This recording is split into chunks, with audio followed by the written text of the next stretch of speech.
society.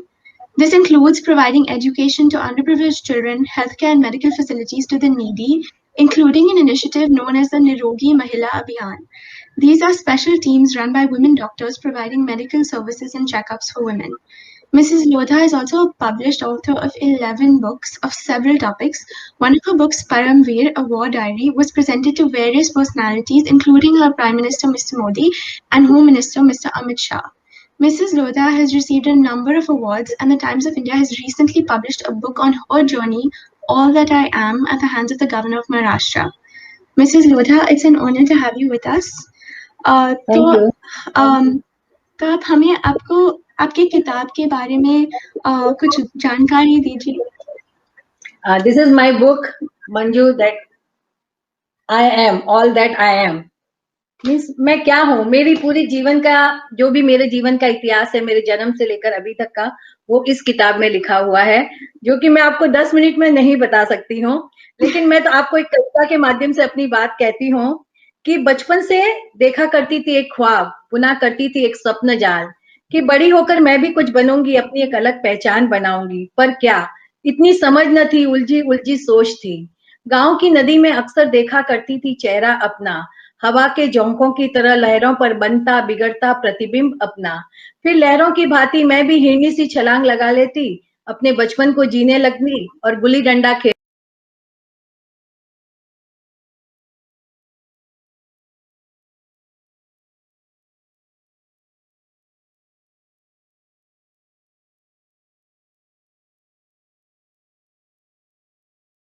सबको मात कर दूं, सच के लिए लड़ूं, असमर्थों का साथ दूं. पर कांच के बर्तन की तरह ये सपना भी टूट गया. छोटी सी उम्र में विवाह हो गया, नई जिम्मेदारियों का एहसास हो गया और बेफिक्री का जो आलम था वो संजीदा हो गया. उन जिम्मेदारियों को निभाते निभाते, बच्चों को बड़ा करते करते आंखें उन्हीं के लिए सपने देखने लगी. और एक दिन बच्चे भी बड़े हो गए, उनका एक नया आसमान बन गया. फिर मन ने सोचा कि चलो अब अपने सपनों को पूरा किया जाए, अपनी अभिलाषाओं को पूरा किया जाए. कभी भी कोई देरी नहीं होती है, वक्त तो वही है जब जहां से हम अपनी नया सफर शुरू कर सकते हैं, वही हमारे लिए नया जीवन है. क्योंकि बच्चे और पति के नाम से तो खूब पहचानी जाती हूँ, लेकिन मैं चाहती हूँ कि लोग मुझे मेरे अपने नाम से जाने, मेरे काम से जाने. और फिर मेरा एक नया सफर शुरू हो गया. किताबें लिखना, मंच पर बोलना, जरूरतमंदों की सहायता करना, उदास चेहरों पर मुस्कुराहट लाना, समाज सेवा करना, लोढ़ा फाउंडेशन की स्थापना करना, देश के जो शहीद परिवार है, सैनिकों के जो सैनिक जो हो गए हैं, उनके परिवारों के लिए कुछ करना, ईश्वर के प्रति भक्ति करना, स्कूल बनाकर ज्ञान की सेवा करना और महिलाओं के स्वावलंबन के लिए कुछ करना, महिलाओं के स्वास्थ्य के लिए, बच्चों के स्वास्थ्य के लिए मेडिकल वैन बनाकर शुरू की, मेडिकल लाइब्रेरी और लाइब्रेरी वैन बनाकर शुरू की, लोगों के डोर स्टेप तक मैं लिटरेचर को पहुंचाने लगी. और इस तरह से अनगिनत कार्य लोढ़ा फाउंडेशन के माध्यम से मैंने शुरू किए और इसके बदले में मुझे मिला भी उपहार. और टाइम्स ऑफ इंडिया ने मेरे कामों को लेकर एक कॉफी टेबल बुक भी बनाई. तो सखियों, सच कहती हूँ, ये नया सफर जो है ना, बहुत अच्छा है, जहां अपने लिए समय है, दूसरों के लिए समय है. देश, परिवार और समाज के लिए जीने का मजा ही कुछ अलग होता है, जीने का मजा ही कुछ अलग होता है. तो ये मेरी पूरी लाइफ स्टोरी समझिए, आपको इस कविता के माध्यम से मैं आपके समक्ष मैंने प्रस्तुत कर दी, क्योंकि 10 मिनट में मैं नहीं बता सकती हूँ कि जीवन में किस तरह से शुरुआत की. लेकिन एक बात जरूर कहना चाहूंगी कि हमने हमारे जीवन की शुरुआत जीरो से की, मेरे और मेरे पति ने. हम दोनों के परिवार जो थे बहुत अच्छे थे, बहुत रिच थे, लेकिन हम लोगों ने हमारी शुरुआत जीरो से की. बस से शुरू हुई, स्कूटर लिया, फिर गाड़ी ली. पहले एक गाड़ी थी, आज भले घर में 10 या 20 गाड़ियां हैं, उसका मतलब नहीं है, लेकिन जो शुरुआत हुई वहां संघर्ष था. एक बच्चे को गोदी में लेकर दूसरे बच्चे को स्कूल पैदल लेने जाती थी कि एक मतलब वे का है ना, टैक्सी फेयर बच जाए. और जब आती तब दोनों को साथ में लेकर आती थी. 2000 रुपए घर से मतलब महीना घर चलाना शुरू किया और इस तरह से लाइफ का सफर शुरू किया, जहां कभी भी उठकर मैंने पानी की ग्लास भी नहीं पी थी. हमेशा नौकर चाकर, नहीं तो मम्मी रहती थी कि सब कुछ, लेकिन मैंने अपने घर का सारा काम किया. और मुझे लगता है कि कोई भी काम करने में शर्म नहीं होनी चाहिए जब हमें अपना काम करना है. जिंदगी की राह में कठिनाइयां तो बहुत आती हैं, रुकावटें भी बहुत आती हैं, लेकिन हर उस रुकावट का सामना करते हुए आगे बढ़ना चाहिए. और मेरा हमेशा से मानना है कि हम जो संघर्ष बोलते हैं, मैंने उसको 2 भागों में विभाजित किया। संघ हर्ष है, क्योंकि हम सब जब मिल के परिवार साथ रहता है तो वो हर्ष बन जाता है, वहां संघर्ष नहीं रहता है। और ये मेरे जीवन का ये एक कहते हैं ना, एक फॉर्मूला है कि हर कठिनाई में संघर्ष कहो और आगे बढ़ जाओ, जीवन का नजरिया बदल दो। अगर आपने 2 चींटियां को देखा होगा, चींटियों के मार्ग में कोई भी आता है ना, वो अपना रास्ता बदल देती हैं। इसी तरह से मैं भी कहती हूँ कि जीवन में जब भी रुकावटें आए, कोई रास्ता नहीं मिले तो दूसरा रास्ता ढूंढ लो। कई बार हम हाईवे पे जाते हैं और कहीं पर लॉक होता है कि यहाँ से रास्ता आगे नहीं जा सकता है, तब हमारा जीवन का अंत वहां नहीं होता है। हम फिर गाड़ी को टर्न करते हैं और दूसरा नया रास्ता ढूंढते हैं और हम अपना आगे बढ़ते हैं और अपनी मंजिल तक पहुंचकर ही दम लेते हैं। इसी तरह से, और जब 2 चींटियां मिलती हैं तो आपस में रुकती हैं और एक दूसरे से बातें करती हैं। तो वही मैं जीवन में कह, हम आप कितने भी बड़े हो, क्या हो, कहीं भी जाओ तो ये मत सोचो कि सामने वाला आकर आपसे बात करेगा। आप सामने जाकर बात करो उससे, क्योंकि आपस में जो प्रेम है वही समाज है। जहाँ समाज एक दूसरे के लिए सद्भावनाएं होती हैं वही समाज है। और इसी तरह से हमें समाज को आगे बढ़ाना चाहिए।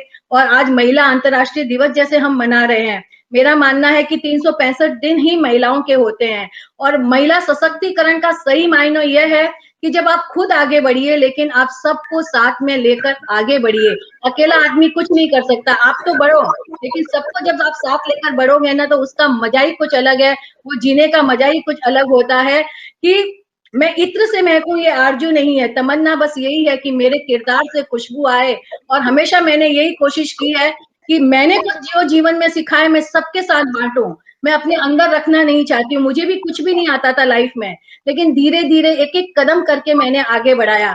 और एक बात कहती हूँ कि मैंने कभी किसी और से प्रतियोगिता नहीं की, मेरी प्रतियोगिता अपने आप से थी कि खूब से खूब बेहतर बनाते जाओ, खुद को चैलेंज दो कि आज ये किया है तो कल तुम क्या करोगी। हम दूसरों की थाली में नहीं देखना है कि उसमें कितना है, मुझे मेरी थाली देखनी और मेरी थाली को ही बेहतर बनाना है। तो मैं हमेशा अपने आप को चैलेंज करती रही, इसलिए मुझे कभी भी किसी से कोई ईर्ष्या नहीं हुई, कोई जलन नहीं हुई। मैंने अपने आप को बनाने की कोशिश की और मैं आगे बढ़ती गई। और जब भी आगे बढ़ी, मैं सबको लेकर, मेरा हमेशा मोटो है कि सबको, और मैं सबको भी यही कहना चाहती हूँ कि आपके जीवन में भी अगर आप आगे बढ़ते हो तो सबको साथ लेकर चलो। दूसरा, मेरे जीवन का ये मानना है कि आप हमेशा अपनी फेवरेट बनकर रहिए, अपने आप को पसंद करिए। आप जब अपने आप को पसंद करते हैं तो आप खुश रहते हैं, और जब आप खुश रहते हैं तो आप दूसरों में खुशियां बांटते हैं। तो जीवन का पहला धैर्य होना चाहिए कि हम खुश रहें, कि पल पल मरकर जीने से कहीं बेहतर है कि एक पल जीकर मर जाऊं। पर क्यों करूं मैं मरने की बातें, मृत्यु तो शाश्वत है, एक दिन आनी ही है और अपने समय पर आकर ही रहेगी। लेकिन उसके पहले जो ये अमूल्य जीवन मिला है, क्यों ना उसे जी भर कर जियो, उसमें खुश रहूं। अब एक रात कम जिएंगे तो कम जिएंगे, लेकिन जब तक जिएंगे मशाले जलाकर जिएंगे, जितना जिएंगे सार गर्भित जिएंगे, खुद के लिए जिएंगे, औरों के लिए जिएंगे, खुद खुश रहेंगे, दूसरों में खुशियां बांटेंगे। और जो ये खुशी है ना, बाहर से नहीं आती है, ये अंतर मन से फूटती है। जीवन का एक मूल मंत्र यही होना चाहिए कि जियो और जीने दो, खुश रहो, खुशियां बांटो और जीवन के पल पल को जियो और इसी तरह से अपने जीवन को सजाओ। ये मैं हमेशा सबसे यही कहती हूँ, क्योंकि अक्सर हम लोग या तो हिस्ट्री देखते हैं या मिस्ट्री देखते हैं, लेकिन जो वर्तमान है उसमें जीना चाहिए, क्योंकि वर्तमान ही सही मायनों में हमारा जो पल है वो वर्तमान ही है। तो बस वर्तमान को जियो, दूसरा और कुछ भी मत देखो। और दूसरा, मैं हमेशा सबको कहती हूँ, dress well, address well and dash well, ये तीनों चीजें अपने जीवन में रखो, क्योंकि आपको अच्छे से तैयार होना बहुत जरूरी है। जीवन में प्रेजेंटेबल होना चाहिए कि आप जब किसी के सामने जाते हो तो आपकी सीरत क्या है वो बाद में पता पड़ेगी, लेकिन आप कैसे दिखते हो वो व्यक्तित्व का प्रभाव एक पड़ता है। फिर आपकी वाणी आप जो बोलोगे उसका प्रभाव पड़ता है, फिर आपके मेटल का प्रभाव पड़ता है। इसलिए dress well, address well and dash well. और जीवन में और एप्रिशिएट योरसेल्फ, अपना आपकी पीठ थपथपाओ। कोई आकर आपकी पीठ थपथपाए या नहीं, लेकिन अगर आपने कुछ अच्छा काम किया है तो खुद की पीठ थपथपा कर बोलो वाह बहुत अच्छा किया है, उसी से अपने को खुशी मिलेगी और हम आगे बढ़ते जाएंगे। तो जी, और एक्सेप्ट योरसेल्फ, आप जो हो वही रहोगे, दूसरों को देखकर मत उसके जैसा बनने की कोशिश कभी भी मत करना। आप अपना एक माइलस्टोन बनाओ कि मैं क्या हूं और आपको लोग फॉलो करें, ऐसा होना चाहिए। दूसरों को फॉलो करने की कोशिश कभी मत करिए, तो हमारा व्यक्तित्व ही दब जाएगा। तो आपको, और जीवन में मैं हमेशा कहती हूँ एक चंदन की तरह बनो। चंदन की जो खुशबू होती है ना, आपके आसपास आने वाले लोग किसी न किसी तरह से सुवासित हो सके, और जब आप वहां से चले भी जाओ ना, तो लोग आपको याद करें, आपकी खुशबू को याद करें। हम एक वट वृक्ष होता है, वट वृक्ष के नीचे आप कहीं भी खड़े रहोगे, आपको छाया मिलेगी। तो आप भी वो वट वृक्ष बनने की कोशिश करो। आपके हाथ ऐसे होने चाहिए कि किसी को स्पर्श करे तो उसके दुखी मन को सांत्वना मिल सके। आपकी आंखों में करुणा होनी चाहिए कि उस करुणा से जो सामने वाला हृदय है वो आनंदित हो उठे। तो हम कहीं दूर जाकर अगरबत्तियां जलाकर प्रार्थना करने से कहीं बेहतर है कि हम अपने आसपास रहने वाले लोगों के साथ सद्भावनाओं से पेश आए, उनकी दुख दर्द को दूर करने की कोशिश करें। यही जीवन है कि कांटे आते हैं तो आने दो, तुम सिर्फ एक फूल खिला दो, अंधेरे को कोसो मत, तुम सिर्फ एक दीप जला दो। एक फूल की भी सुगंध सूची दूर दूर तक जाती है, एक दीप की कनक मलिका तम पर विजय मनाती है। जो एक एक फूल खिला दे हम सब मिलकर तो चीर बसंत कहलाए, और जो एक एक दीप हम सब मिलकर जला देना तो अंधकार का नामो निशान मिट जाए, अंधकार का नामो निशान मिट जाए। तो हमारे जीवन में हमको सबको ये निश्चय करना होगा कि कुछ नहीं, लेकिन जीवन में एक व्यक्ति के चेहरे पर मेरी वजह से मुस्कुराहट आनी चाहिए, ताकि आप जब रात में सो तो संतोष की नींद सो कि मेरा जीवन ये व्यर्थ नहीं गया, मैं सिर्फ अपने लिए नहीं जी हूँ, मैं औरों के लिए जी हूँ। इस बात की आपको खुशी होनी चाहिए। आपका अगला सवाल हो तो कुछ पूछिए। मैम मैम आपने जी इतने हाँ थोड़े जी, बोलिए। समय में इतनी गहरी बातें और इतनी चीजें, आई थिंक बहुत बहुत थैंक यू उसके लिए। मैं एक चीज और पूछना चाहूंगी मंजू जी। आप जी जी इतने सक्सेसफुल परिवार से हैं और फिर भी आप इतनी डाउन टू अर्थ हैं, तो आप ये कैसे बैलेंस कैसे maintain करती हैं? वो राजप्रीत, मेरी चीज हम माँ जानना मेरी चाहेंगे, मम्मी बिकॉज हमेशा छोटी बचपन सी में अचीवमेंट्स में भी लोग ये अपना संतुलन बैलेंस नहीं मेंटेन कर पाते। राजप्रीत, मेरी माँ मेरे को बचपन से कहा करती थी, बेटा अहंकार राजा रावण का नहीं टिका है, तो हम और तुम क्या हो, उसकी तो सोने की लंका थी वो भी जल गई, हमारे पास तो कुछ भी नहीं है। जीवन में अगर जुड़े रहना है तो हमेशा धरती से जुड़े रहो। हम आसमान में उड़ने की कोशिश करेंगे ना, जब भी गिरेंगे तो धरती पर ही गिरने वाले हैं।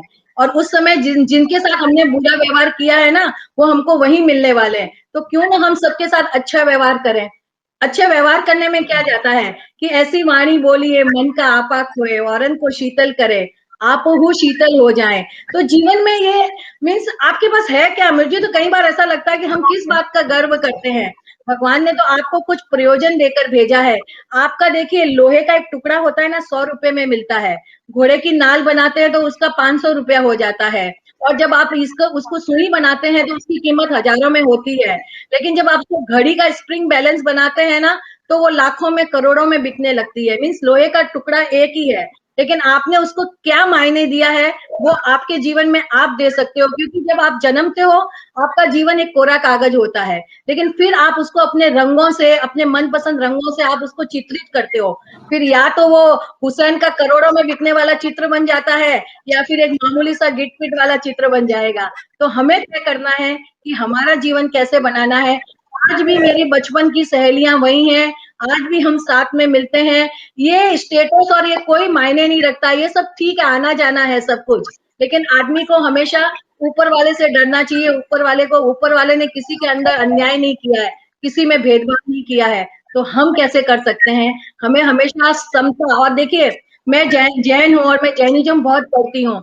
हमारे भगवान तो सारे के सारे राजा महाराजा थे, वो भी अपना घर बार छोड़कर सन्यासी हो गए थे। आप सोचिए, तो हम क्या लाए थे और क्या लेकर जाएंगे। तो कहते हैं कि मान लो कि मृत्यु हो, पर मृत्यु से डरो न कभी, मरो परंतु यूं मरो कि जो याद करे सभी। हुई न ये सु मृत्यु तो वृथा जिए वृथा मरे, मरा वही नहीं जो कि आप ही के लिए नहीं जिया। वही पशु प्रवृत्ति है जो आप ही चरे, वही मनुष्य है जो मनुष्य के लिए जिए, मनुष्य के लिए मरे। तो हमें मनुष्यता को जीवित रखना है, मनुष्य के लिए जीवित रहना है।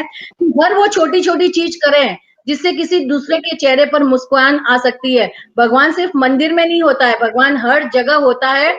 और आप जब किसी के लिए छोटी-छोटी मुस्कान की कार्य करेंगे ना, तो उन सबको भगवान आपके अंदर ही नजर आ जाएगा। तो ये तो गिव एंड टेक का देना है, और आप जो भी काम करते हो उसके लिए आशा मत रखो कि इसके बदले में मुझे कुछ मिलेगा। बस आप अपना कर्म करते जाओ। मैं राजप्रीत कहती हूँ कि कभी आप चाय की दुकान में जाओ ना, तो चाय जब ले, जो चाय का प्याला लाने वाला जो लड़का होता है ना, उसको भी बैठकर वही चाय पिलाओ, देखिए आपको क्या खुशी मिलेगी।